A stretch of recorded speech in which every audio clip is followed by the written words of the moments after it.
اعوذ باللہ من الشیطان الرجیم، بسم اللہ الرحمن الرحیم۔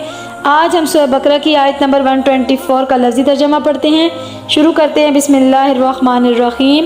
وَإِذْ اور جب جعلنا بنایا ہم نے البیتہ گھر کو یا خانہ کعبہ کو مثابتاً اجتماع کی جگہ یا بار بار لوٹنے کی جگہ، للناسی لوگوں کے لیے، وامناً اور امن کی جگہ، واتخذوا اور تم بناؤ من مقامی ابراہیم مقام ابراہیم کو مصلاً جائے نماز یا نماز کی جگہ، وعیدنا اور ہم نے حکم دیا الی ابراہیم علیہ السلام کو، و اسماعیل اور اسماعیل علیہ السلام کو، ان طاہرہ کہ وہ پاک رکھے، بیتیا میرے گھر کو، للطائفین طواف کرنے والوں کے لیے، والعاکفین اور اعتکاف کرنے والوں کے لیے، والرکعی اور رکوع کرنے والوں کے لیے، السجود اور سجدہ کرنے والوں کے لیے۔ اس آیت ربانی کے اندر کیا ارشاد ہوا؟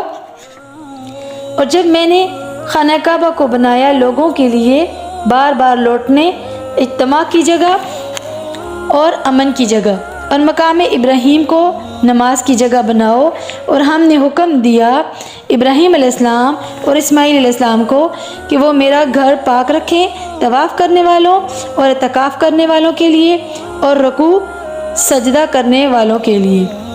اللہ رب العزت ہمیں ہر روز قرآن پاک پڑھنے کی اور سننے کی سعادت نصیب فرمائے، آمین یا رب العالمین۔